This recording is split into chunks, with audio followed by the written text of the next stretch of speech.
Hello, everybody, and welcome to another Vintage Cube Draft, where we have a very good pack to start. Not in the traditional sense, no Ancestral Recall or Mox Emerald or anything, but two of the best red cards ever, probably. Fourth Airlingus and Fable of the Mirror Breaker. These two cards are both exceptionally powerful. It's hard to compare them. I think Fourth Airlingus might be a little bit stronger, but I'm still going to take the Fable here because this commits us to two colors. Boros is like fine, you can first pick gold cards. Now take the fourth Airlingus for sure if there was no Fable here, but I think Fable is just good enough to take here. Noting that there's a very good chance that the player to our left takes fourth Airlingus and goes into that direction. Okay, wow, another really good pack for us here. I really like Volcanic Island, Bloodstained Mire, whoa, and Chandra. And I think I'm going to take the Chandra here. Just cut red a little bit. Like, I do love Bloodstained Mire, but Chandra is a very premium red card. And this way we get to pass a pack with no red cards. Like, whoever takes the fourth Airlingus will take Solitude and hopefully go into a base white deck and not cut us too much. Beaumont Courier is also quite strong. I'm hoping to see that on the wheel, but I think I like taking the Chandra here. Yeah, we'll go with that. Okay, I think it's Fiery Confluence now. Counterspell is strong, but like tough to cast. Yeah, honestly, pretty weak pack outside of that. I do think Lurrus can be good, but that's not what we want to do here with two excellent permanents. So, pretty easy Fiery Confluence. I'm not super high on Brea's Apprentice. I think it's okay, but not a card that I'm thrilled with. So, yeah, pretty easy Fiery Confluence here. If this wheels, we might go in that direction, but let's take this. Okay, so red is looking open. We could just be mono red for sure. That's not my preference necessarily, but, it would be fine. I don't think I'm really considering any of the non-red cards. I guess like Ketria Triumph is the one we could consider, but no, let's take I think Magda here. Experimental Synthesizer and Fire Blast are both pretty good too, but they're a little bit more linear. Like you need to have a very low curve for this, and you need to be very aggressive for this. And yeah, we should be able to wheel one of those. Magda is more sort of just generically powerful. Also really nice when we already have like a couple four drops. Just like letting you play Chandra on turn three is pretty powerful. So I'll take a Magda here.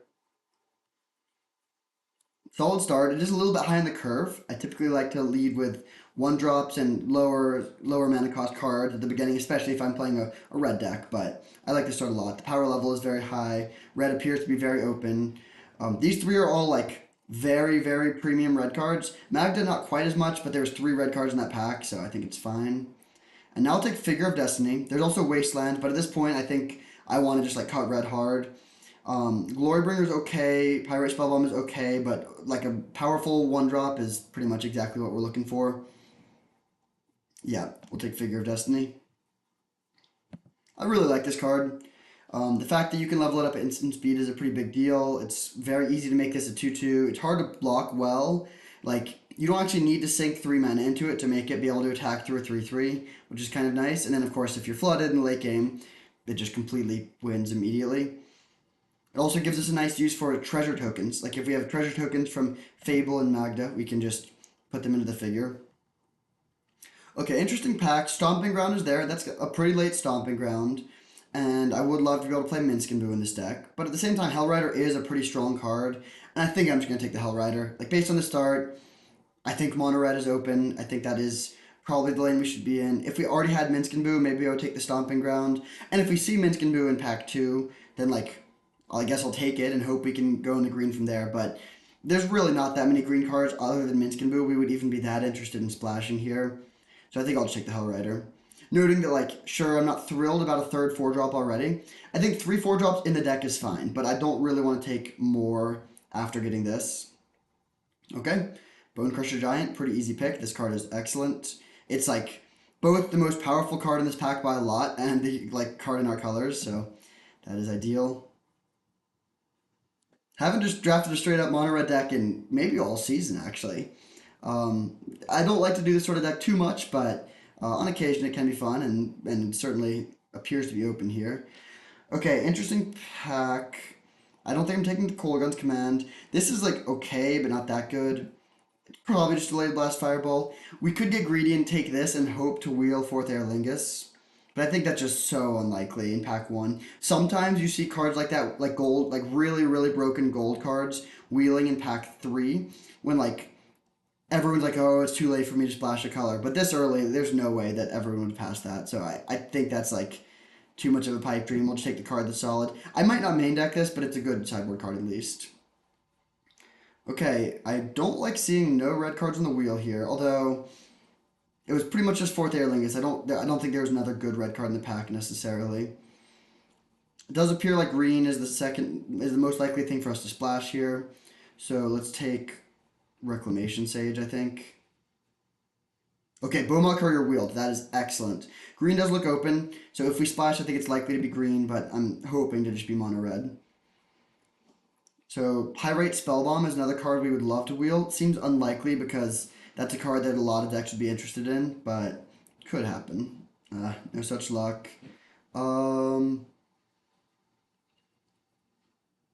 I think we're like 0% to ever play any of these four. There could be a world where we end up playing black red. Okay, these both wheeled. That's great. Which is better? Probably Fire Blast. Yeah, our curve is a little high for experimental synthesizer right now. All right, take this in case we do end up on the black splash. Um, I guess I'll take Sentinel. It actually is like a pretty good card in this style of deck. But okay, so very good first pack. We got a million playables. These are all like very genuinely good red cards. So we're already on track to have to make a lot of cuts, and I can start prioritizing lands more highly. I mean, good pack here for sure. I would love to wheel this Firebolt or Mutavault potentially. Do we care between these two Moxen? I mean, green is more open, but blue gives us access to more broken stuff. I think I'm just still gonna take the Mox Emerald though. Like even if we got Time Walk, I don't know if I would want to splash for it. This decision probably doesn't matter. I would take a white Mox over either because of Figure of Destiny. But I think I'm gonna take the Mox Emerald. Like, yeah, again, they're pretty identical here. Okay, we're not an Orcish Lumberjack deck. Are we a Dragon's Rage Channeler deck? Maybe. There's also Umezawa's Jite, but I'm not too high on Jite with like this curve right now. Yeah, I think I like actually taking the Channeler here. If we end up with a million non-creatures or like a million creatures, we might not play this, but the upside is very high, and yeah, the power level is really high. I think this is the right pick here. There's Ren and six, but we're not really interested in that. We didn't get Wasteland or anything. I'll just take Soulscar Mage, which is also not super exciting, but it's not terrible. It does help us to keep our curve down. Ooh, Chain Lightning versus Seasoned Pyromancer. Very close pick. Typically, I would take Seasoned Pyromancer, but I think given this deck, we kind of want to take the Chain Lightning for a few reasons. First of all, our curve, like we already have five cards that cost more than 2 mana, which is more than we really want. Second of all, we have no cheap burn spells. Third of all, we have Soulscar Mage and Dragon's Rage Channeler, both of which make us want to have more non-creatures. And then fourth of all, I think it's unlikely that this comes around, but it could. Double red could, like, if red is very open, people might not be that interested in a double red card. Actually, probably not playing that. Whereas Chain Lightning, like, is like someone would want to take this card for sure. There's definitely some sort of like the fourth Aer Lingus deck is more likely to take Chain Lightning than Seasoned Pyromancer. Yeah, we'll take this, but very tragic to pass Seasoned Pyromancer here for sure. This has been a great pack though so far. Filling out the curve, we got three 1 mana cards and a Mox. That's just like exactly what this deck wanted. Um, yeah, hopefully we can continue to pad the bottom of our curve, get a couple 2 drops. I would kind of like a Smuggler's Copter because of the little synergy here. You can like crew the Copter with Magda and make treasures that way, even if they have ground blockers so you can't attack with a Dwarf. Interesting pack. We're not a Saheeli deck. Flametongue Kavu is pretty good, but I don't really want more 4 drops. It's at least a good sideboard card for sure. The question is, how likely are we to splash black? And the answer is not very likely at all, I think. I mean, what would we even be desperate to splash here? Like, we didn't take the Kolaghan's Command. Like, Thoughtseize would only be okay here. Yeah, I just think I'm not really interested in a black splash, so I'm just gonna take the Kavu. Like, also not that interested in playing Kavu in the main deck, but at least it's a good sideboard card. Yeah, we'll see. Okay, I'll take Inti here. Soul Guide Lantern would be nice graveyard hate, but I like Inti a lot actually. Very powerful card. It's like kind of card advantage. It buffs your buffs your creatures. Just does a lot of value. Get in here, Inti. There's a Taiga. That's interesting. There's also Goblin Engineer, but I don't think I care too much about that. So I'll take the Taiga. Yeah, I mean, if we get, there's a world where we get Phyrexian Dragon Engine and we want to play the Engineer, but I think it's more likely that we want to just splash green if we see Minskin Boo. All right, Late a Braid, that's great since, as I mentioned earlier, we're still light on cheap removal. We have two spells now. I guess three, counting Stomp. But I would like to get at least five, so definitely that's a high priority going forward. Okay, Mutavolt's a phenomenal pickup here. If we do end up playing mono red, which I think we're like 95% to do at least, then just having some lands that help us and give us value is really nice. We passed Wasteland already, but like Mishra's Factory would be a very high pickup. Strip Mine, like I would take Strip Mine over Lightning Bolt here pretty easily. We already have so many cards, like I really don't want to cut any of these. And we're gonna have to probably. Okay, late GT. I don't think I'm gonna main deck this. Although it depends. If we end up with not enough cheap removal, we could main deck it. But at the very least, it's a phenomenal sideboard card. Okay, Tarmogoyf and Asika's Chariot are both kind of interesting as potential splashes. I think I'm gonna take the Chariot, but probably not playing either. Oh baby, you do not see Seasoned Pyromancer going that late very often. That is awesome. Alright, not playing any of these cards. Okay, so we have 17 spells. This is probably going to be. I mean, best case scenario is we continue to get like cheap cards and we can play like 15 lands plus a Mox, um, which would be 14 more cards. We would still only have 8 more slots available, and we might end up needing to play an extra land too. So definitely some cuts are coming down the line. I think these are the cards that are like really close to uncuttable. Like maybe we could cut Soulscar Mage.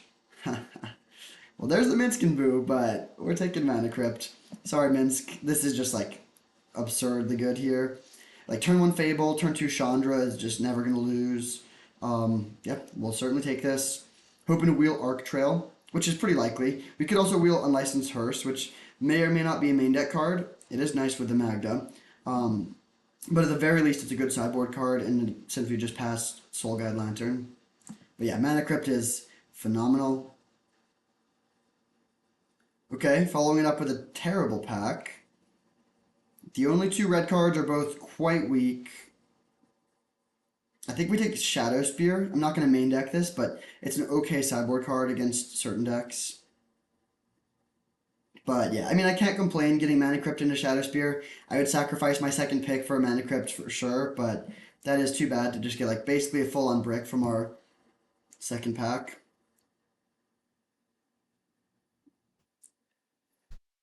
Mana Crypt was great though. To be honest, it's possible that was the best card we even could have gotten. I think it is probably better than Black Lotus for this deck. Probably also better than Mox Ruby, although there is an argument for Mox Ruby. Okay, few options here. There's Bauble, which is nice with the Channeler and Soulscar Mage. There's also Lavamancer, which is just like a powerful card, and Phyrexian Revoker. I think Grim Lavamancer is probably the card we want the most, but it's also fairly likely to come around. So I think I'm going to take the Revoker and try to wheel Lavamancer.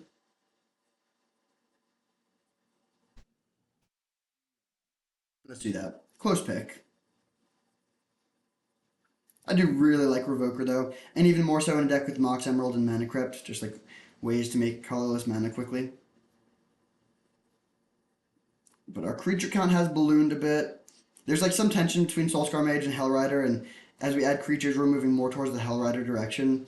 We might end up cutting this, but I really like one drops, even if they're not like the best in this build.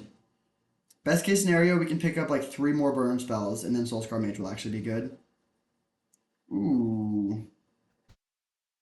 Could it be a breach deck? Probably not. We're not filling the graveyard that quickly. Yeah, I think we just want to take Pyrokinesis here. Granted, Pyrokinesis is more likely to wheel. But I just don't even think we're playing Breach, even if it did wheel. Yeah, this is just like not really a Breach deck, so we'll take this, which is a great pickup. Fury would be better for sure, but I do like this card a lot. It's very good in like, especially in a deck that's a little light on removal. This sort of does what we need to do. Now I'll take Earthshaker Kenra. Not too high on Najila. This ability is like never happening. We don't have that many warriors. If this was a Goblin Rabble Master, it would be a close pick, although still maybe Earthshaker would be better. But yeah, pretty easy. Earthshaker Kenra, which is great. And now we can take Embrace Shieldbreaker. Another great pickup. Yeah, very happy to see that. We have a Braid, so we do have... Actually, with Braid and Fiery Confluence, we're okay against artifacts, but I definitely don't mind getting a third way to blow those things up. Also, so right now it looks like, okay, 9 non-creatures, kind of low, but Bone Crusher Giant and Embrace Shieldbreaker are both also non-creatures, so we kind of have 11. It's okay. Interesting. Rampaging Raptor versus Porcelain Legionnaire. Raptor's solid, but we already have a lot of 4s. I think I would rather just keep my curve down here. Yeah, I think I'm taking Legionnaire. Prioritizing mana curve very highly. I also think there's a slim chance that we get this last pick, although more likely it's like one of these white cards. I mean, we could take this and try to wheel the Legionnaire. But no, I just don't really want 4 drops. Even with Mana Crypt, I would rather just Mana Crypt into Porcelain Legionnaire. Okay, Robber of the Rich, very good late pickup. Also rewards us, like having Beaumont Courier and Robber of the Rich, like we want to be, this makes us want to have a low curve even more and just be like emptying our hand. Okay, there's a Firebolt in this pack. A little sad to see that it got taken. We'll take the Hearse. I'm not going to main deck it, but it is a main deckable card.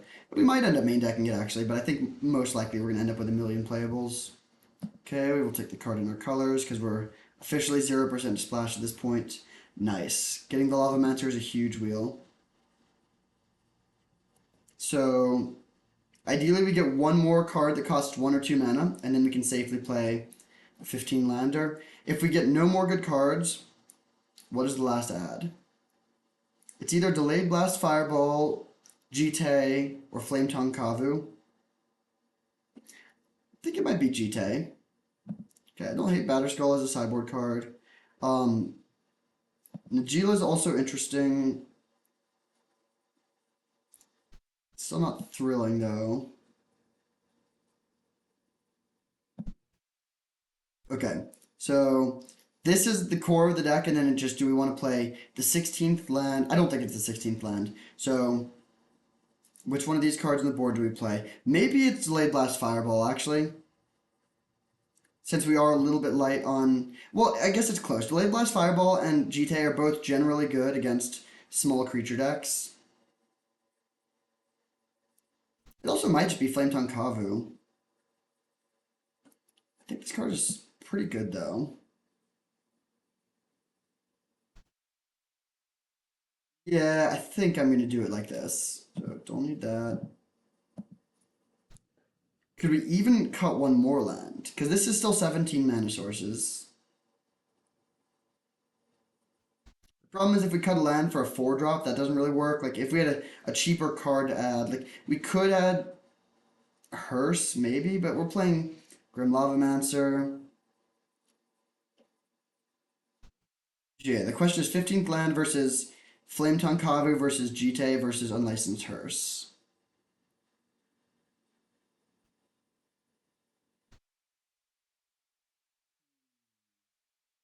I think I'm gonna keep it at 15 lands. At least in the main deck. On the draw, if we win game one and we're on the draw, we can make a change, but yeah, I think I like running it like this. Although, if we make these cheap, if we make this cheap, this cheap, this is what our curve is more realistically like. Close. We don't have that many mana sinks. Maybe we do go down to 14 lands. No, let's play 15. We'll run it like this. This deck looks great. I mean, just mono red, not too much to say. I mean, we got 2 pieces of fast mana. We have a great curve. We're a little bit light on cheap spot removal, so we're going to be Very good against like control and combo decks. Maybe struggle a bit like in the mirror match if like we're both playing similar things, but they have more burn spells than we do. That could be a bit tough. But we have like decent cards for the mirror. Like we can just bring in like Flame Tongue, Batter Skull, Shadow Spear, GT, and go into like a bigger deck. Yeah, deck seems sweet. See you in round one.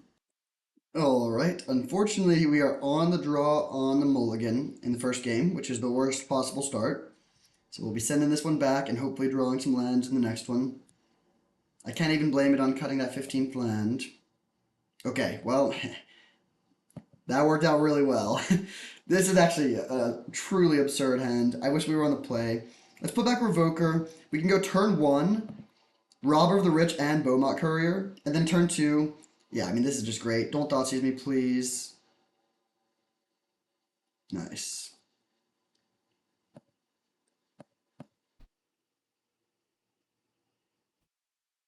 This is what we in the business call an explosive start. Swinging for three on the first turn and also like kind of drawing two cards or at least two half cards. Top card of our deck and the top card of theirs. Would love to hit a Mox Ruby from them. No such luck. The thing about playing against black decks is they could just go Entomb into Exhume, and like, no matter how good our start is, we never beat that, at least in game one. Luckily, no Entomb.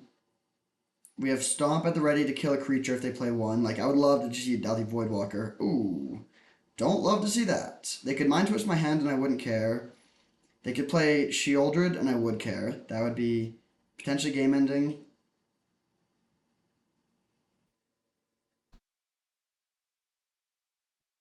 They could play a Board Sweeper and I would also care.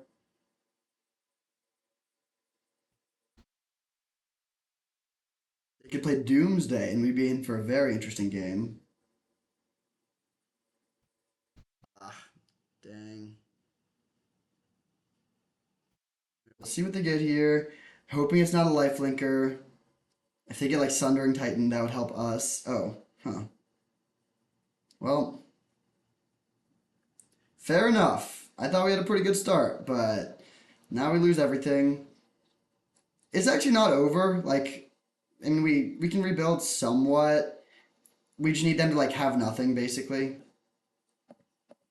If you think about it, like, so we lose four cards. That's like they used three resources and we used four. So they got like a 3 for 4. They got some like slight amount of card advantage from this exchange, and they hit us for 15. But it's not like nearly as devastating as getting hit with Emrakul normally is. Like they have two extra lands. We draw another 1-drop. Actually, probably should have played Figure of Destiny there. Yeah, definitely should have played Figure of Destiny. We do get rewarded if we top deck a Mox. Okay.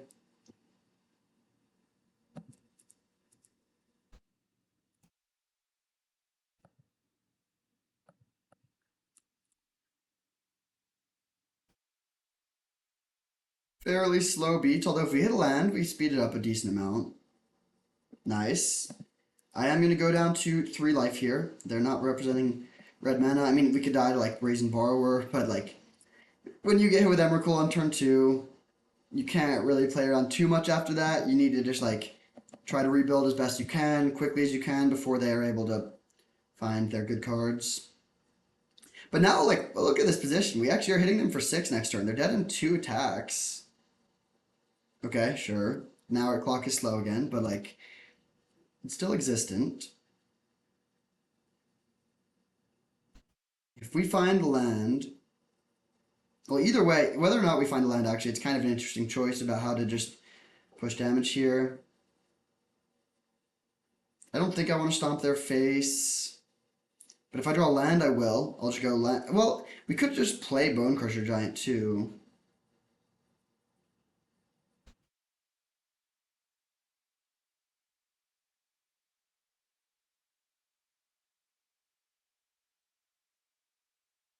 Interesting delay here.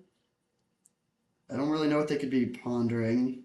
Maybe Thoughtseize. Oh, they reanimate Porcelain Legionnaire. Interesting. That doesn't work too well though, because we have the Stomp, and they take 3 damage for it. Oh wow, and that's another. Okay, I think we're about to beat Emrakul. Don't want to count my chickens before they hatch, but they're down to 1 card now. We kill their thing. Hit them for five.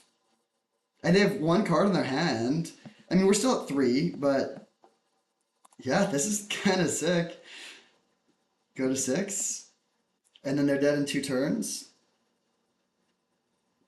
If you top deck Fire Blast, then they're dead in one turn. A Fire Blast or Chain Lightning. I think those are the only two draws that win instantly.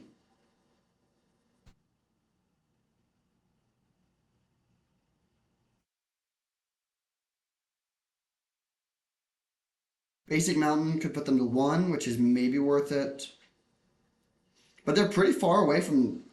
Okay, they do have a play. What is it? Intuition main phase. Interesting.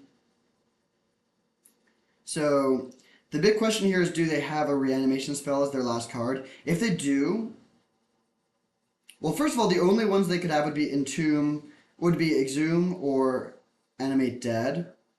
They can't play Life Death, can't play Necromancy, can't do anything like that. They could Shallow Grave again, potentially.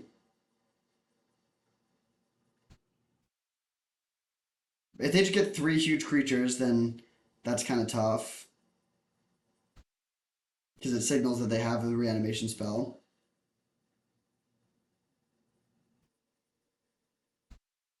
This is a weird card. It's like, I haven't really seen it be good yet.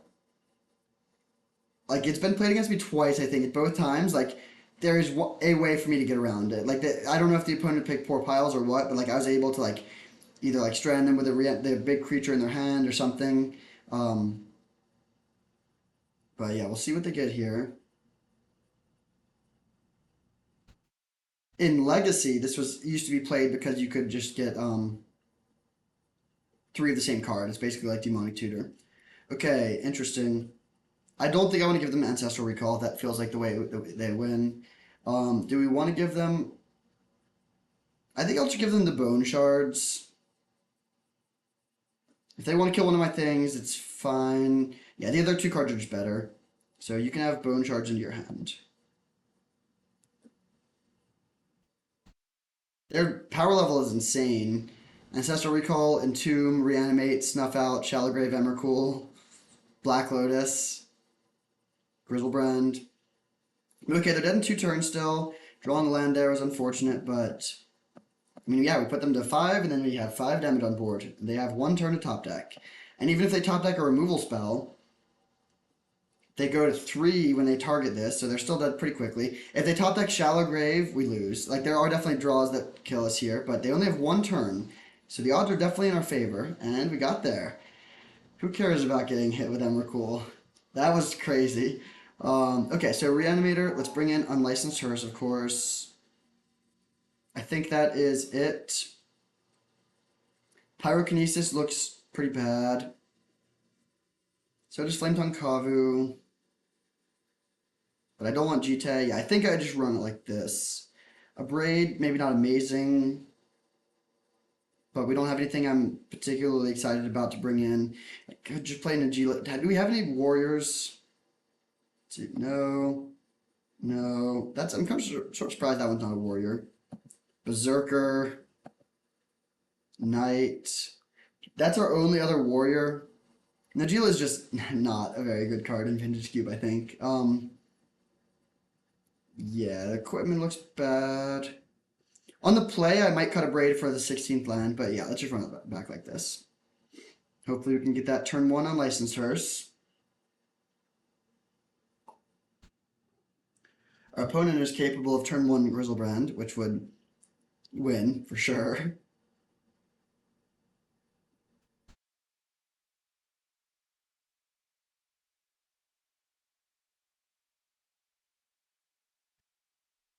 This hand is pretty mediocre.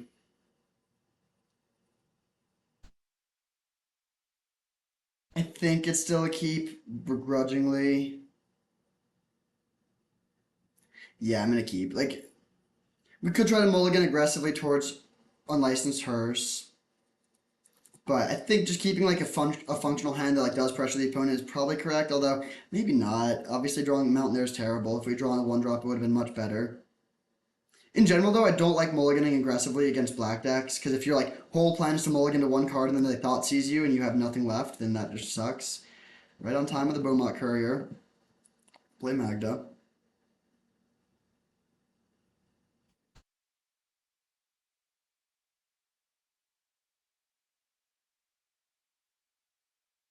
A lot of scary stuff they could do in a turn. Ancestral Recall or Entomb would both be pretty good.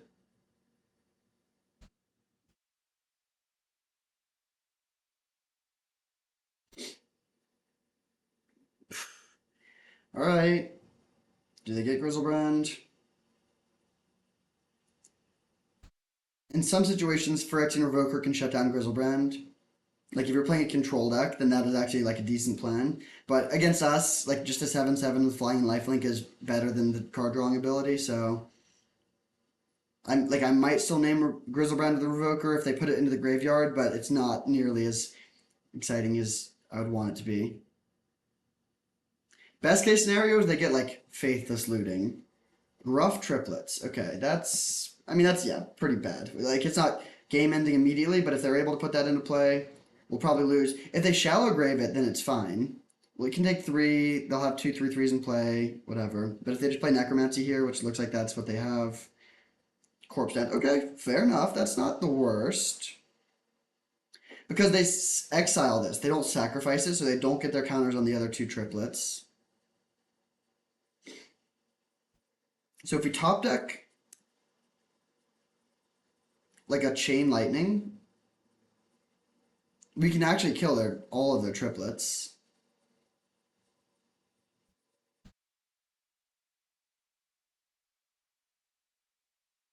And they don't have great attacks either.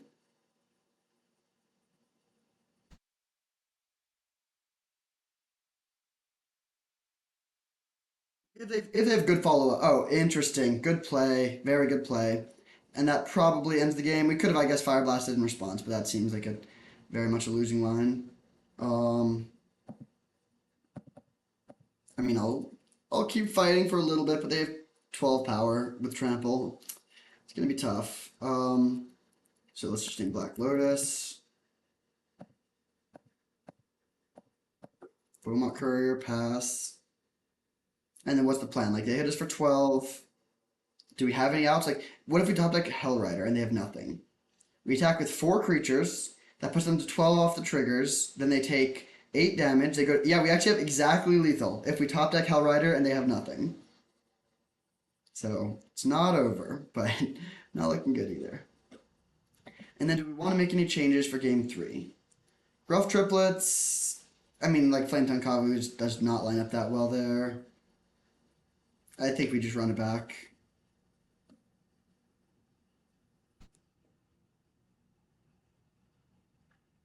All right, you got me. Our opponent's deck is busted. To be honest, I think this is like a 70-30 matchup in their favor, probably. Do we cut the Abrade? Yeah, I have not seen that many things that Abrade are good with. I'm just gonna do this. Like, what I don't want to have happen is have a hand that has like unlicensed Hearse but no lands. This is like, I mean, this weakens our deck in a long game, but it increases our chances of being able to have like an explosive start or like it's just we really need to be doing stuff in the first few turns of this matchup. And so I don't care that much if we're like decreasing our top deck quality on turn 5. That's not what this matchup is about.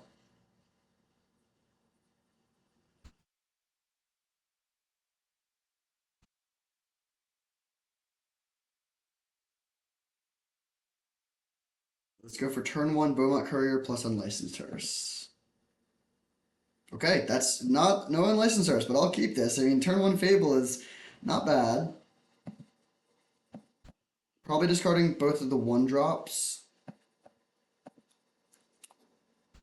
Since we're a bit constrained on red mana.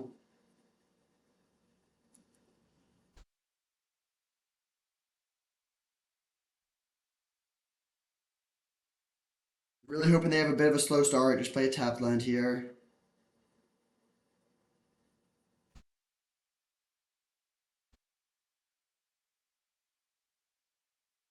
Thoughtseize would be fine. Ancestral Recall, man, not only is that just great for them, now they get to discard their big creatures.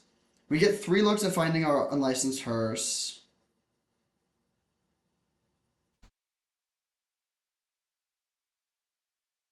Let's see what they discard here. Gruff triplets and Grizzlebrand are the two things that we've seen so far that could be scary. A lot of others like Atraxa, Archon of Cruelty. There's a lot of possible. Oh, whoa. Okay, okay. Shieldbreaker seems pretty bad. I think I'm still discarding these two though. And hoping to draw land. Okay.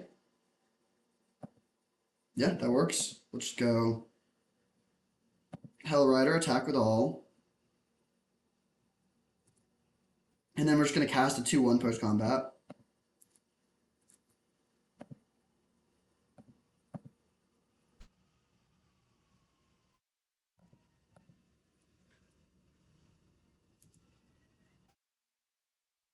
This is obviously pretty much one of our best starts, like our best start that doesn't involve unlicensors. So if they can beat that, then they can beat our deck. But I think, are we threatening lethal next turn? Almost.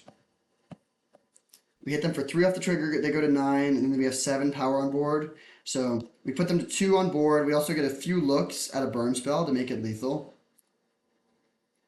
We're in before Toxic Deluge, although they could play Black Lotus into Toxic Deluge. This is a key moment. Like, this turn, if they put Gruff Triplets into play, they can probably win. But if they wait even one turn, they cannot. And wow, took down the Ancestral deck. That feels pretty good. 1-0. I will see you in round 2. All right, on the draw once again with, I mean, maybe the best card in our deck, but not a keepable hand. Played against Vorthos Misplays, kind of a fun name. Vorthos, back in the day, they talked about there's like 3 types of Magic players. Timmy just wants huge creatures, like just big green boys. Johnny wants to do crazy combos, and Spike, which is always the one that I kind of have been, wants to win, like play to win, figure out how to make decks efficiently and powerfully. And then they added a fourth, which is Vorthos, who likes the flavor and like the sort of narrative of Magic and like the art and the stories and all that. So Vorthos Misplays, I guess they're more about the vibes than the power level. This hand sucks. If we draw a land in the first 2 draws, it's pretty good. I do like. I mean, yeah, it's pretty good if we draw land. So we get 2 looks. We're playing 15 lands plus 2 Moxen, so we have 17 total hits, 16. Yeah, so it's like almost exactly 75% to draw a land. The alternative is going to 5. I think I would mulligan this a 7 card hand, but I think I'm gonna keep it over going to 5, although it's close. I'm gonna keep and put back just the 4 drop. That's gonna be hard to get to. And high upside, like if we hit the land, we can get Delirium fairly quickly with Inti, churn through our deck a little bit. Okay, there's a land. Do we want to play Earthshaker Camera or Inti next turn? I don't really want to discard a card to Inti. Interesting. Okay, first of all, do we want to trade Channeler for Lion Sash? Not really. We're hoping to kill that with Delayed Blast Fireball, so I think I'm just going to take a turn off of attacking, just play this, naming Lion Sash, and then pass. And then what we're hoping is that they play another small creature and we can play Delayed Blast Fireball to get a 2-for-1 and hit them for 2 and start beating down. Playing against Esper, they play Adeline. That's pretty bad. Yeah, that's definitely bad. I'm gonna take it and then really hope to draw land. Okay, that works. Graveyard that. It's okay against Lion Sash, but it's still not what we want here. Attack with everything. Hoping they block Phyrexian Revoker. They don't block anything. Do we want to fire off the delayed Fire Blast now or wait? Wait. I think I'll wait. So yeah, I'll wait. The downside is it opens us up to counterspell, and the upside is that we get to kill the Adeline token. And I think killing the Adeline token is actually a pretty big deal here. Sarah Paragon. Okay. Yeah, I mean, I don't really see a way we can win this game.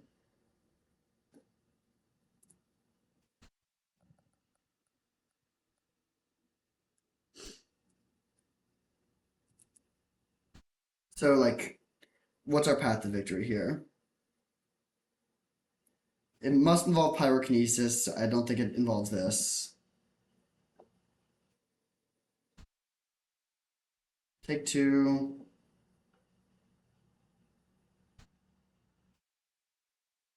Well, all right.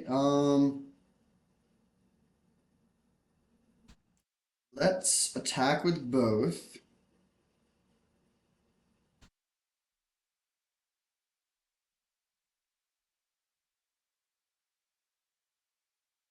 Man, they're playing very conservatively.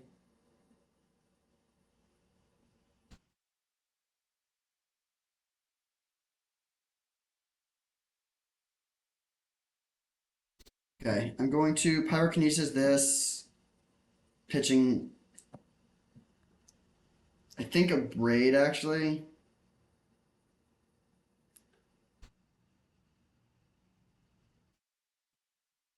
Yeah, it'd be great to get delirium here. Another lens, not worth keeping. Unfortunately, we still don't have delirium.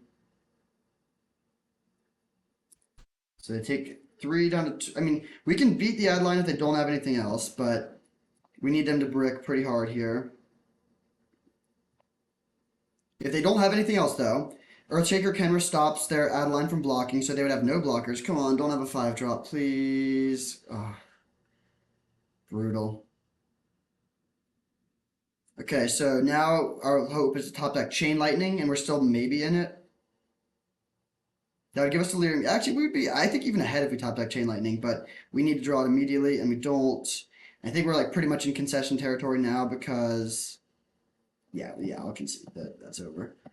Tough. We actually came like weirdly close there. If we draw in Chain Lightning, we kill the Solitude, play Earthshaker Kenra. This can't block. Hit them for 7. They go to 5, and then they have Adeline, but we can maybe win. But yeah, the Solitude was too much. Okay, tough matchup. This is probably our worst matchup. Actually, absolutely our worst matchup. We can bring in these two. What do we not want?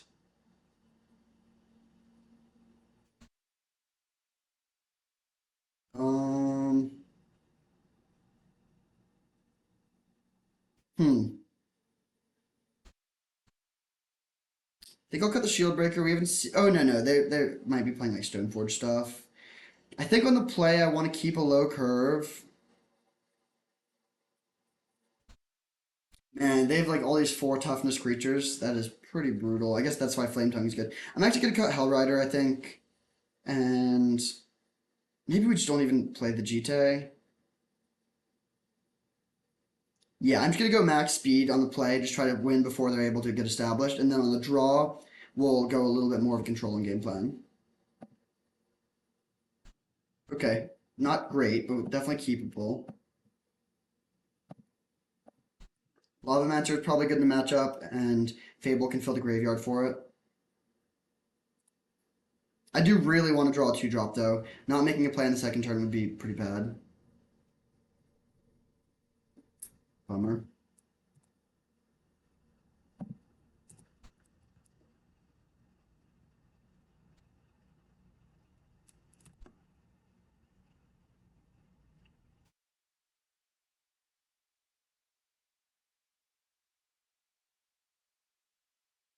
Staff of the Storyteller. That is not too bad for us. I mean, it means it's going to be hard for us to win a long game, but that wasn't our plan anyways. Ooh, interesting. I don't think we actually won it though at this point. Yeah, too bad. That would have been really good a few turns ago, but yeah, we're probably just gonna be discarding it now. But if we had that in our opener and we could have played turn 1 Fable, then oh my god, that is devastating. I don't think we should have played around that. We hadn't seen it yet, but that is yeah, that is probably game ending. Now we just have no action. And we don't have like that good top decks either. I mean maybe we could top deck Chandra, but like Seasoned Pyromancer, we have some draws, but yeah, that really, really hurts. The attack for 1, that's surprising.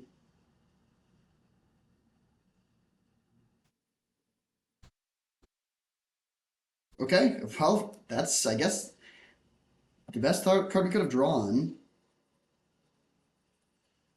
It's interesting. We could try to foretell this.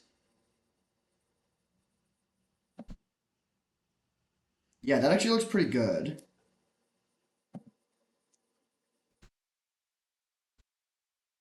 So we'll go Mana Crypt,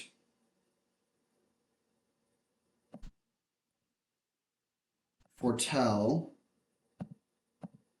Chain Lightning, because this will just, we can't kill it later if we don't kill it now.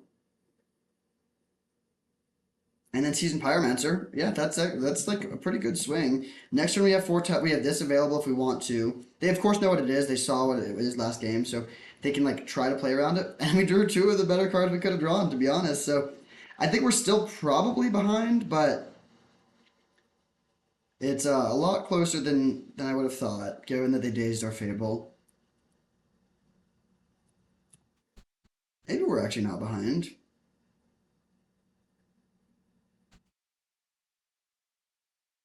They pass. Interesting.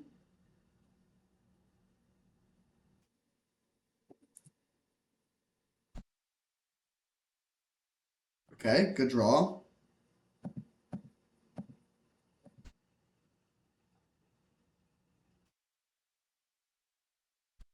Um, Remand is not scary at all here. Could have also played Chandra, but I think I like getting the robber down. Then we'll swing for four. Bummer. This is yeah, truly a terrible matchup. If we're able to steal this win, that would be incredible.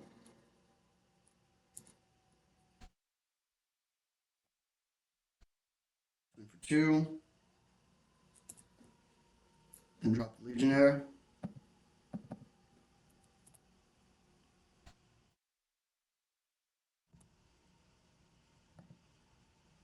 Weird that these are still highlighted. Target you. That's that'd be so funny if you could make the opponent pay 2 life for Porcelain Legionnaire. Council's Judgment. Okay, that's not too bad. They take out the Legionnaire. Yeah, that's not bad at all, actually. I'm happy we haven't played the Chandra yet.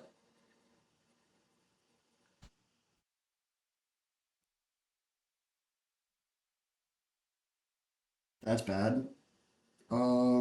We have nothing else to loot, so let's play this first so that if we plus Chandra into a 3-drop, we can cast it. Okay, very happy we're not drawing a mountain. Let's just hit for 2 and pass. And then we can use Grim Lava Mentor end of turn if we want to. But yeah, actually, I feel pretty good about this now because they're at 12 and this deals 5 damage. They know about it and they are playing blue, so they could counter it. Like it's certainly not a guarantee, but we're ahead on board with this up as well. And they just pass again. Solitude's gone, so we don't need to worry about that. I think I'm fine with Chandra taking 1. Do I want to fire off Grim Lava Mentor on their face here? Probably not. Untap. Okay. Okay, yeah.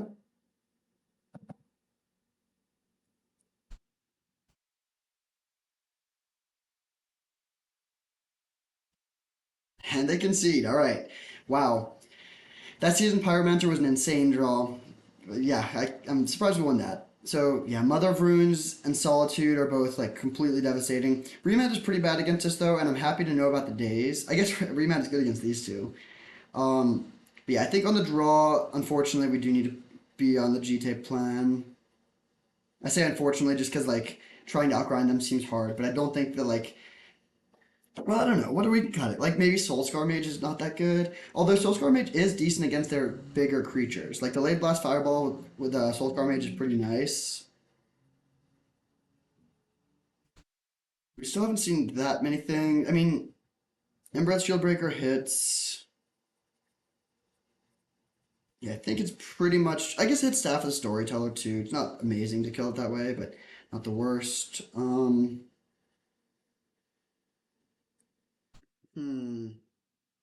I do think I would like to play the GTA though. What is the last cut if we do cut one?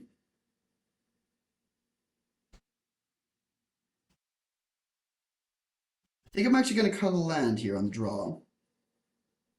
Yeah, maybe a bit greedy, but we're still playing 16 mana sources in a deck with a very low curve. And this is a game that is likely going to go towards the long game, so increasing our top decks is relevant here, unlike in the last one. Okay, very good hand. I like that we have a good curve, we have a good mix of lands and spells, couple removal spells.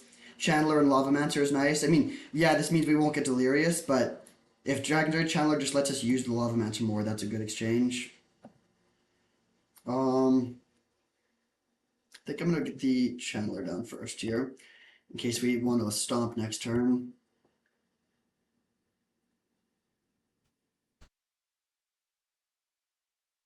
Okay, bad draw. Um, it's actually kind of an interesting decision what land to play. So if we play Mutavault and then they remand our Lavamancer, that's bad. But maybe not even that bad. Alternatively, and the question is, like, the reason to play land would be if they have an instant speed card like Containment Priest. Yeah, okay, I think I'm just going to play Mutavault and attack with this. If they have Containment Priest, that's a great exchange for us. If they don't, we'll play Lavamancer, and if it resolves, that's good. If they remand the Lavamancer, like, sure, you kind of got me.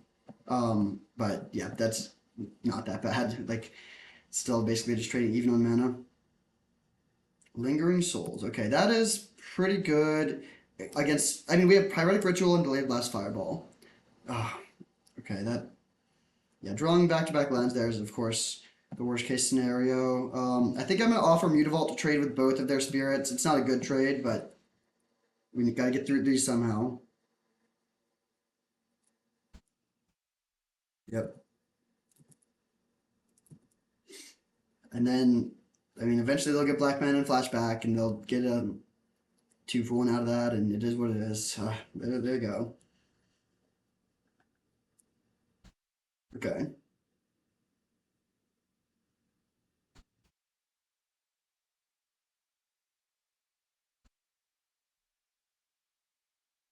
Okay, good draw. I mean, do we play around days? I don't think so.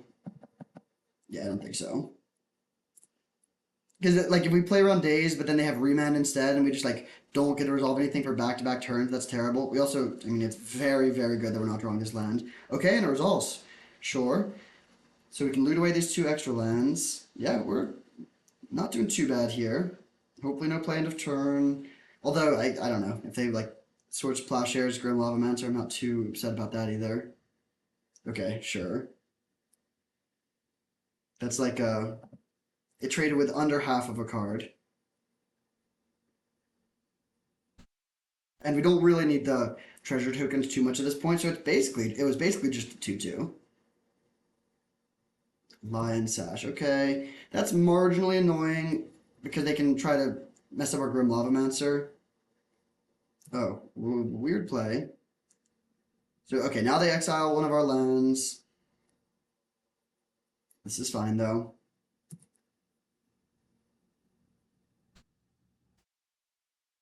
Wow, that is not a good attack. I really, well, maybe it is. I don't know. Seems a little sketchy. Okay, so I'm gonna discard. It's kind of interesting if we want to discard the Mox Emerald or not. Mox Emerald gives us a Surveil, which is good.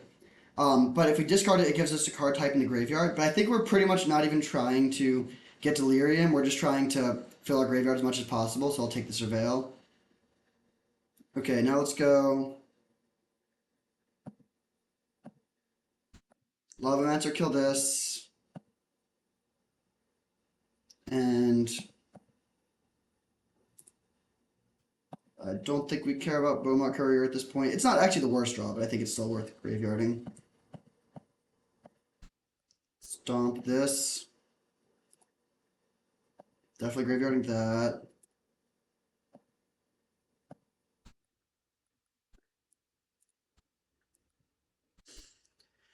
Alright, they have 2 cards. We have a pretty good board presence, and we can Grim Lavamancer plus Chain Lightning. So we have 5 damage to kill like either of their four toughness cards that we've seen. If they play Solitude, that's good for them, of course. That's like a 2-for-1 at least.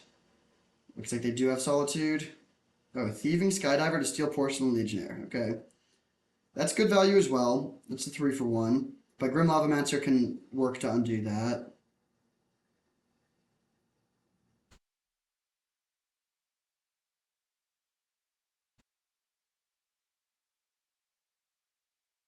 Okay, good draw. So we'll kill this. That's nice to put in the graveyard just because it has value in the graveyard. And now we could Chain Lightning, which would give us Delirium. But then we lose our Chain Lightning.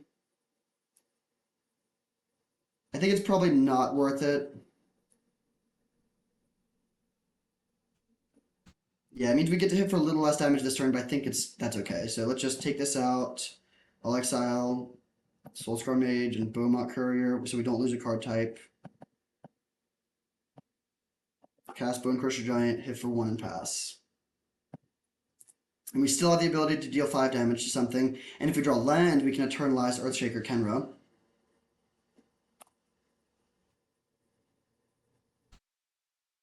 Pretty happy to see them with all these islands because it makes like I'm more afraid of their double white cards at this point. I think they play Winds of Abandon. Well, fair enough. I mean, I think we're actually still in an okay spot. We have Earthshaker Kenra and Embereth Shieldbreaker. They only have 1 card, and we're very unlikely to draw more lands at this point. Wait, we have 1, 2, 3, 4, 5, 6, 7, 8, 9, 10, 11, 12, 13 mana sources down out of 16, so only 3 remaining. This is kind of interesting. Would we rather a 1/1 or kill their spirit? I guess I'd rather kill their spirit here. We also could just play Pyromancer though, and then escape or eternalize this. I think I'm going to leave my mana up for the next things that I draw though, so I'm going to, well, maybe not. You know what? No, I think I'm going to make the 1/1 because this also gives us more mana.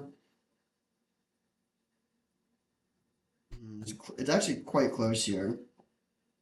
Could also just Chain Lightning their face. You know what? Let's Chain Lightning their face. I think that's better than hitting this. Like, it's kind of close, but they're getting to a low life total now. Especially in a deck that has access to, like, Fire Blast. Okay, well, that is pretty tragic. Although I guess it makes our play easy because we can just cast both of our things. I do think I want to eternalize this. It means they'll be able to block with this next turn, but yeah, let's just pressure them as much as we can. I can't believe we drew 2 more mana sources, actually. That's truly absurd.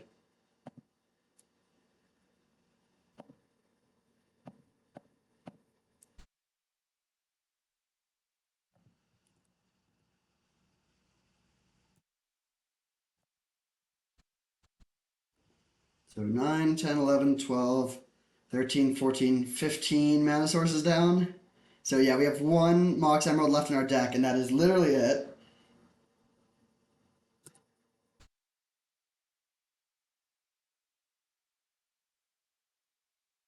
Okay, pretty happy to see that. They don't have double white, so they can't have Solitude here. Or they can, but they can't hardcast it, which would be much scarier. Our left field is getting a bit precarious. Okay, that is a good draw. Let's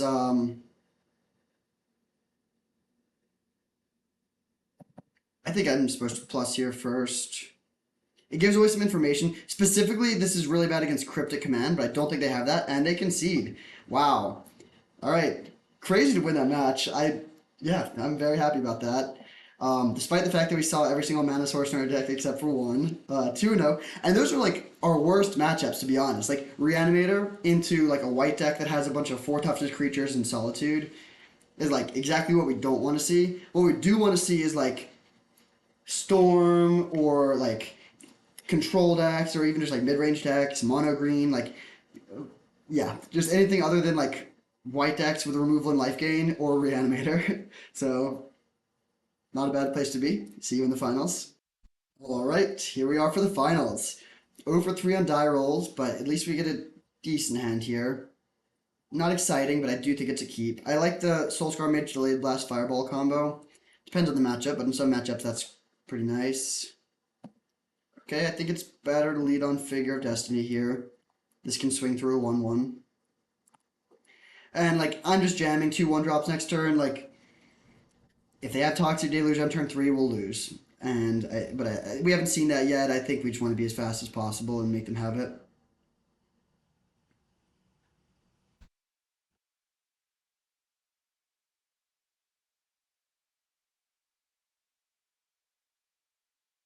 Play Night's Whisper, dude. Okay. Interesting that they drained us for life there instead of returning their land. Let's just double one drop.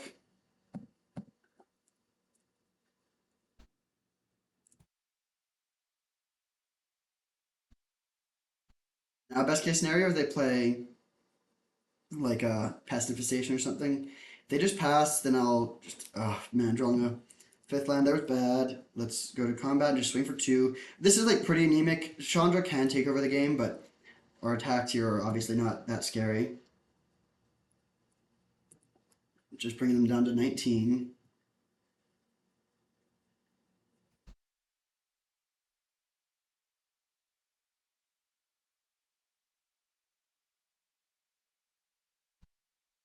Okay. I mean, I'm pretty happy to see that, to be honest. Like, the land was literally a blank, and the Grim Lavamancer was mostly a 1/1, so that's definitely a good exchange for us.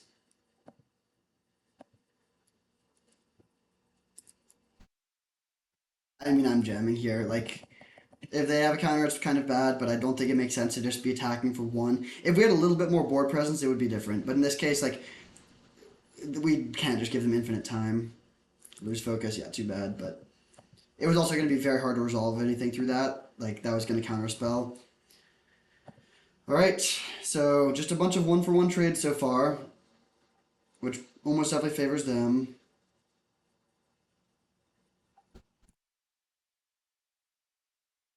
Okay. We've had a weird amount of mana flood for a deck that's playing so few mana sources.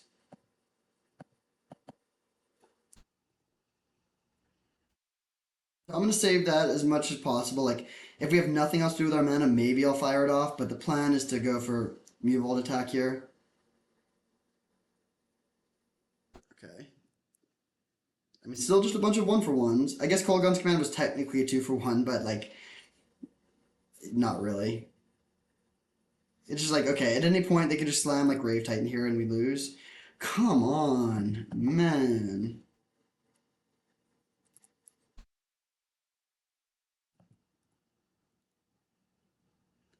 I will hold this land in case we draw Fable. Uh, Actually, no, we actually have a use for lands with this being foretold. And if we draw Seasoned Pyromancer, we would rather have the extra lands in play, so. Although, also with that being said, with Figure of Destiny gone, our biggest mana sink is no longer in our deck. So we don't really have a use of tons of land other than foretelling this. Like, maybe like Seasoned Pyromancer into Hellrider is something we could want. Okay, Soul Ring is like, I'm happy to see that at this stage. That is truly absurd. We should have not played land first. Very unlikely to matter. But if they have like Venser to bounce this, it'd be pretty awkward to have to not be able to replay it.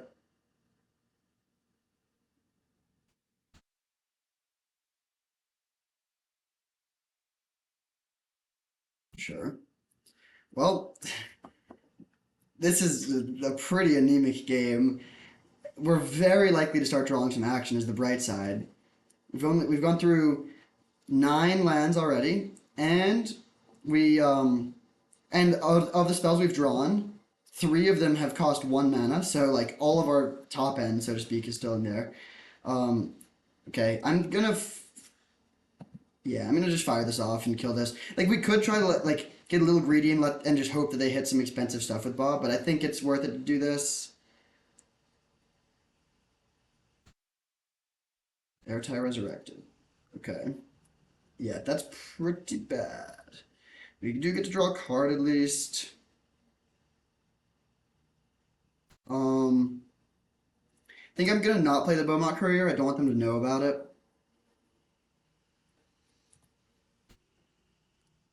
They flip Territorial Kavu. That is quite bad.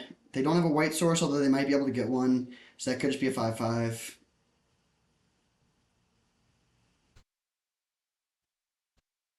We're uh we're not gonna win this one. They play Seek the Beast. What do they exile? Tribal Flames and Botanical Sanctum. They're pretty constrained on red mana, actually.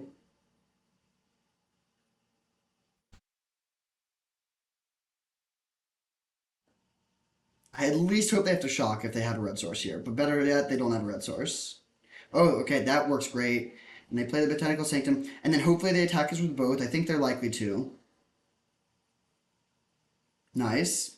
So now we get to attack back pretty hard, actually. Or, I mean, not that hard, but we get to also take a card out of their deck. This is really weird.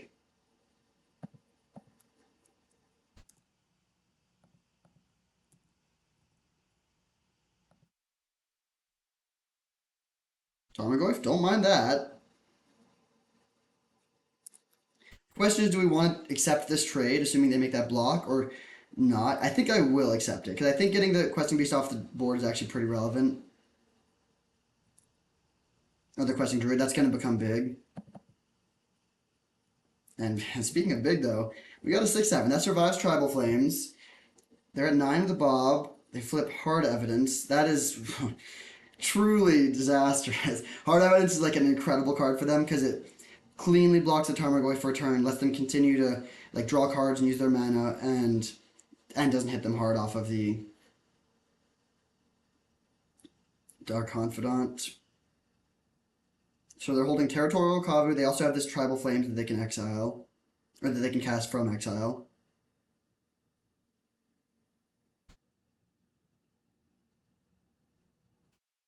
Graveyard Trespasser, okay. Yeah, I don't think we have outs at this point. I mean, we just need our opponent to misplay pretty poorly, I guess. That's our out. Maybe Dark Confidant could kill them. But we're never going to be able to attack. We're never going to be able to get in for damage. What? Oh. Okay. Yeah, I mean, pass.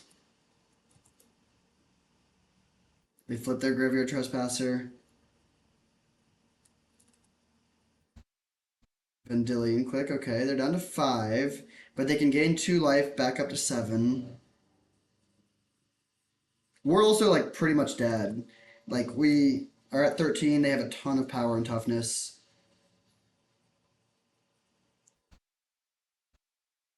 Man, I can't believe after last game where we saw every single mana source except for one, now we've again gone through 11 lands. So we have 4 lands left out of our 20. We drew 11 lands in our top 19, and there's 4 remaining in the bottom 21. That distribution is so improbable. And we might have even had, I mean, who knows, but actually it's very, very unlikely that this is a land. But really, we drew 11 lands in our top 18 cards then. We're just basically not counting this.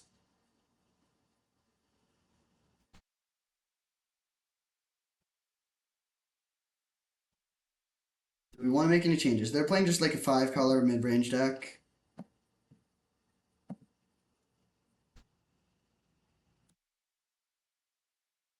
Okay, so this Graveyard Trespasser trigger puts us to, or Graveyard Glutton trigger puts us to 11. Then we can block here, take 6, go to 5.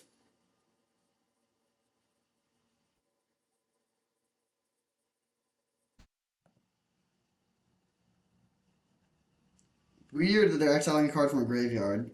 That I mean, maybe that means their hand is really good, but like we don't care about our. I guess they're just trying. Oh no, they're trying to shrink our Goyf. Sure, still bigger. Yeah, that doesn't really matter though.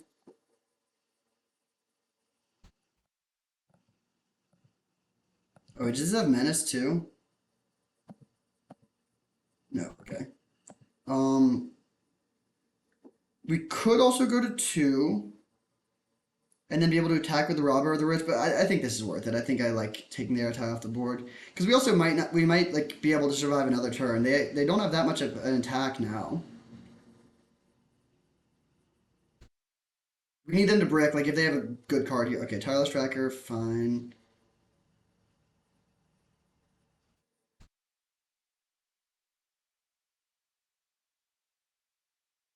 Oh right, their last card click. Okay, I would be thrilled if they took this shield breaker.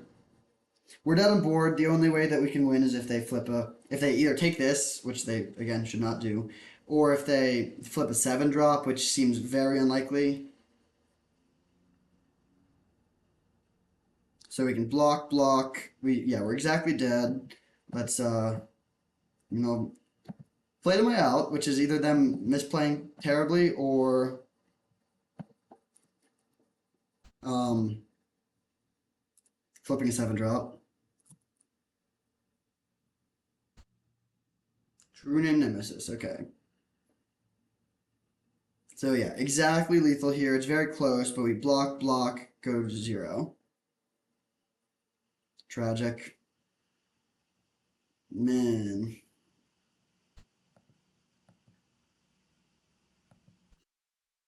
All right, so we get to be on the play at least. Probably would have won that game if we were on the play. So they're playing just like, yeah, just 4 color mid range. Pretty straightforward. Should be actually a pretty tough matchup. Like both of these commands are clean 2-for-1s a lot of the times. They have a lot of removal. Soul Ring. They're like one of the worst Soul Ring decks, funnily enough. I think on the play we just run it back.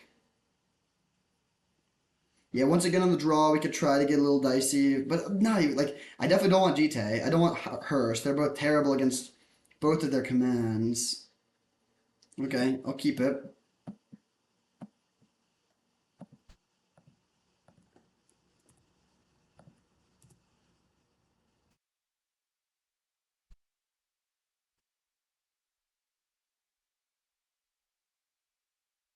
Pretty happy to see a tapped land there.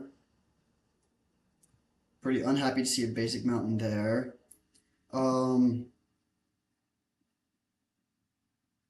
I think I'm actually just going to be mana efficient here.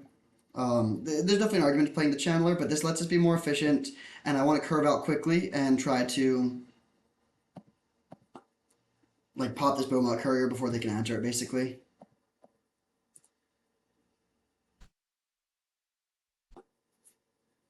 So hopefully they play like some creature like Lotus Cobra or something that we can just go Channeler, Braid, hit for 3, and then set up to draw 4 cards off the Beaumont Courier on turn 4.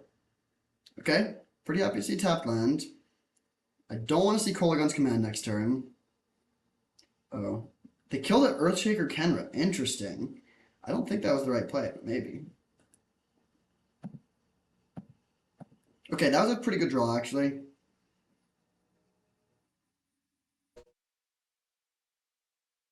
Oh, train in the background. Subtlety, interesting. I think I'm actually gonna top that and then exile it to the Beaumont. Yeah, that seems good. Because after we crack this, we will have a pretty big graveyard. This is likely to be delirious. And now, if they kill the Beaumont Courier, do we crack it? I don't think so. I really would like them to wait one more turn. I hope they play like Graveyard Glutton here or Graveyard Trespasser. Soul Ring. Okay, I mean we have an answer to that.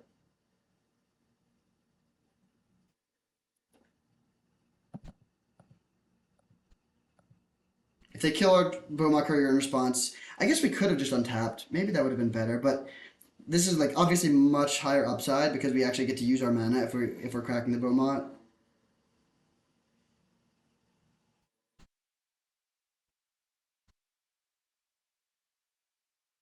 Yeah, looks like Kolaghan's command. Pretty punished there. They get their clean 2-for-1. Pretty even game. I mean, 3 lands and 2 cards to 3 lands and 2 cards, but they're just like better in this situation. Okay, that was a good draw. I'm gonna play Bone Crusher Giant first, because this is like way better than a 1/1. Also, we're noting that their mana is kind of awkward. They don't have blue. Okay, wow, that's a funny draw. As good as that card is, I think we do need to play the Pyromancer here. That's like the worst thing for us to draw though, because I really would like to have that in my deck. Okay, that's a pretty painful thing. Interesting. I still think we can't just pass and have no board presence. I'm so sorry, Fiery Confluence. Now we're just gonna draw two lands, right? Oh, funny draws. But they work well together, I guess. And actually, now we do have exactly lethal. We have, or if we draw land, and then we can eternalize this and hit for 10, and any non-land we can cast. So, seems like a pretty good spot. Sure. No longer lethal, but still, good position. And again, every single draw on the deck is good. Yeah, that's good too.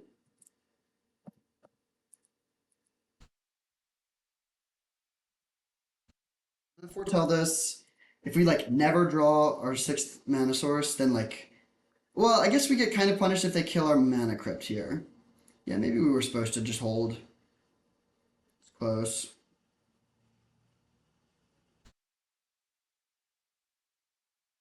All right, land wins. Most non-lands are good. Right? I think this is slightly better. Oh, well, it's worse against days, but okay, yeah, whatever. Either one was technically lethal. This one beats them having a removal spell. But okay, so we take down game two. Good to know about Fire Covenant. It's kind of an interesting counterplay where like normally you don't want to overextend into board sweepers, but like you also do want to like hit them for a bunch of damage so that life is more painful. Um, okay, a bunch of 2/1s as it should be. Do we want to make any changes? Man, um,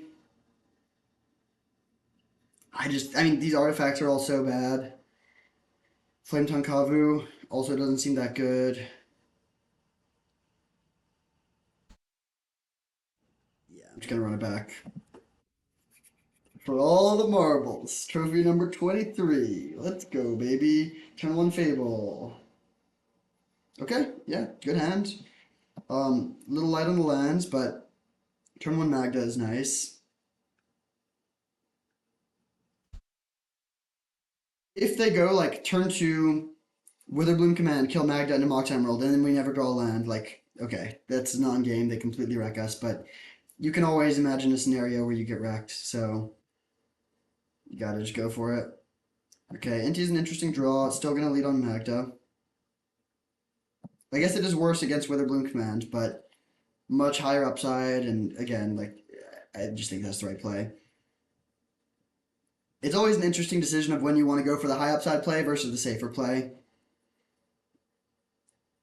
I think this is the case where Magda is correct, but please don't play with a Bloom command.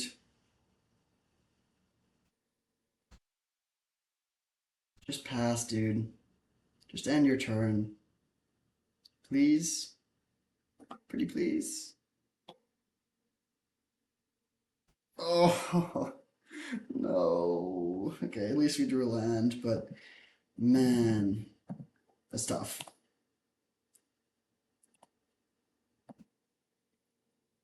There's an argument playing Earthshaker Kenra, but I think it's better to get Inti down here. Now they kill our Inti with oh, Tarmogoyf. Well, are we gonna get a bunch for one again?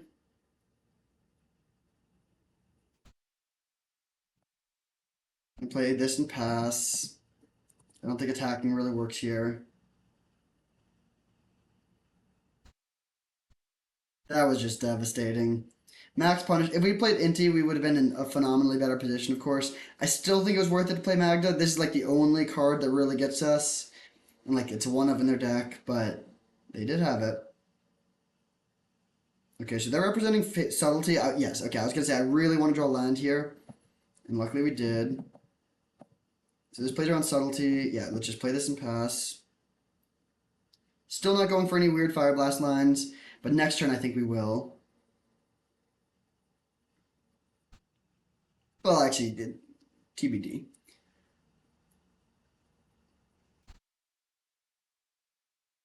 Cycle. Okay, that's good to see. It'll pass. So this says whenever you discard a card, exile the top card of your library. So that's really good with Fable. Um, we're gonna get some nice value. I kind of want to draw land, and then we can discard Earthshaker Kenra plus land, and exile two cards from the top of our deck, and just like get a lot of value. Okay, sure. I'll take my 2 for 1, I guess. So Tarmogoyf is up to a 5/6. It does still die to both of these. That's like a 4 for 1. But it actually doesn't matter who wins the card advantage battle if we can just kill them.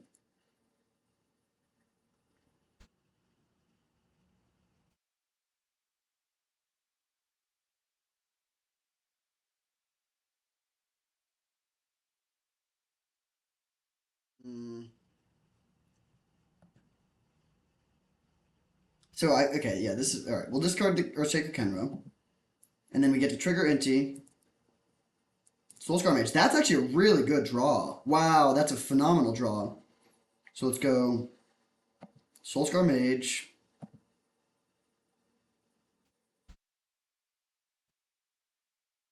A few ways we could play this.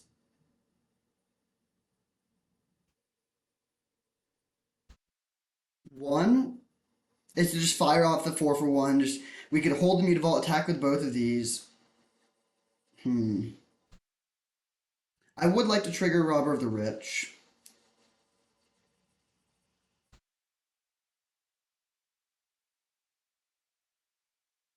I think I'm just gonna spew my whole hand here. And if we're doing that either way, we might as well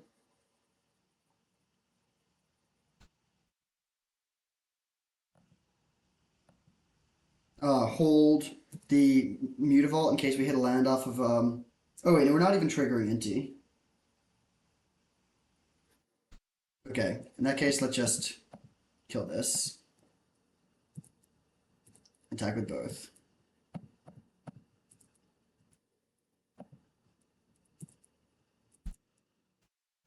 Okay.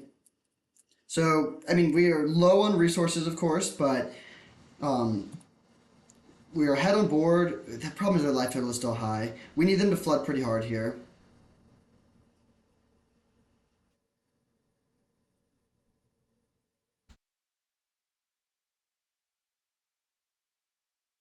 If they just have a one spot removal spell, that's okay. Fire Covenant would be pretty bad. Okay, that's great. We get to keep the 2 creatures that are actually good. Okay, yeah, this is totally fine. So let's attack with Robber of the Rich and discard this mountain.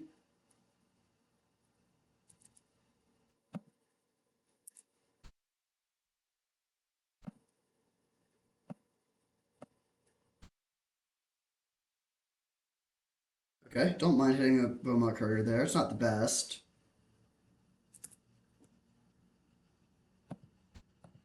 But they're top decking. We do need to speed up a bit. I don't want to give them too many draws. Looks like True Name Nemesis here or Vile Smasher, sure. That's not too scary. Let's see what we get. Mountain. Okay, let's attack with these two.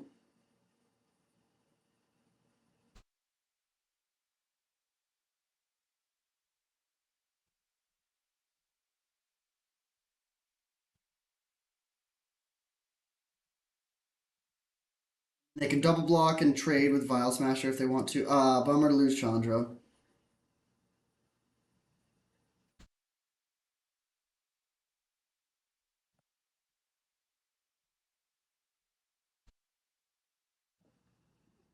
Yeah, that sucks that we exile Chandra there, but it is what it is.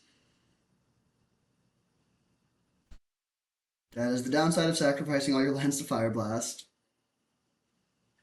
Okay, they don't play a card, so we're actually going to trigger Robber of the Rich here, if we want to. Oh, it looks like they have Vendilion Click. Um, okay, I'm still just going to play Porcelain Legionnaire, like make them cast their Vendilion Click. Hey, maybe they don't have it. They could have a removal spell. Oh no, Subtlety. Subtlety sucks. Oh, Airtight Resurrected is fine. I mean, it's not great, but it's just 1 for 1. Subtlety would have been a pretty tough 2 for 1. Interesting. I don't think I'm interested in trading Robber of the Rich for Airtight Resurrected here. Although, with that being said, You know what? I actually am. Because this way we can trade. We can start attacking with Beaumont Courier.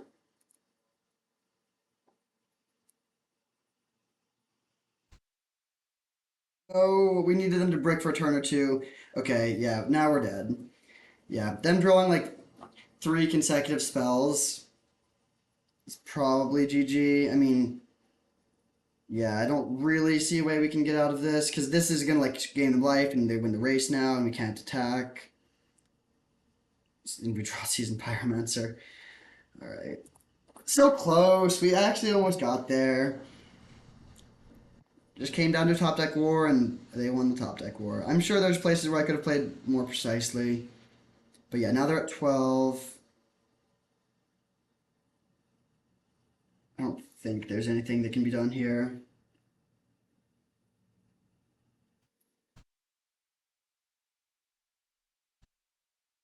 Maybe we were supposed to hold the Fire Blast. Very hard to say. There's so few. Like now they draw the land. Even like one or two turns difference could have could have swung it there.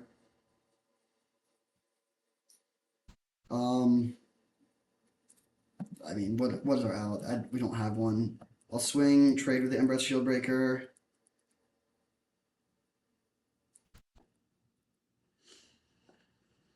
Then we take six, go to five. Top deck Pyrokinesis, I guess, and then they just flood really, really hard. Pyrokinesis is yet another. It's a 3 for 1 again.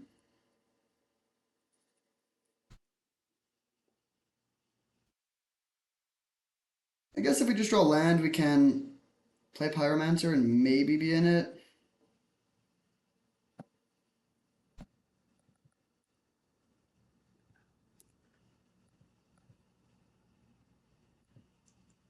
Okay, so we just plan on quad blocking Graveyard Glutton. They're going to be at 16 though, so we need them to just flood so unbelievably hard. And we're dead to any removal spell. Okay, GG. Tough match there. Yeah, we fought hard, got pretty close. The Graveyard Glutton slammed the door pretty tough there. Okay, so let's pull up the deck list. I mean, sort of not too much to say about this deck. It was mono red. It was a good build of mono red for sure. The two things that it was missing. One was a better mana base. We had one Mutavault, but having a few more value lands would have helped a lot. Whether that's Strip Mine, Wasteland, or like Library of Alexandria, or just the other manland, Mishra's Workshop, or Mishra's Factory. That would have been like a real value add to this deck. And then the other thing is better burn. Like, yeah, we had Pyrokinesis, I guess, but like, if we could exchange like delayed blast fireball, pyrokinesis, and like maybe one of these creatures for like three 1 mana burn spells, like firebolt, burst lightning, and lightning bolt, then this deck would be phenomenal. As it was a little bit light on removal. I mean, the two accelerants was great, the curve was great, all the threats were like pretty much premium. So this deck had a lot going for it, and I think it could trophy a lot. And I can't believe we won the two matches we won, to be honest. But yeah, definitely a sweet league. Thank you for watching. I hope you enjoyed, and I'll see you next time.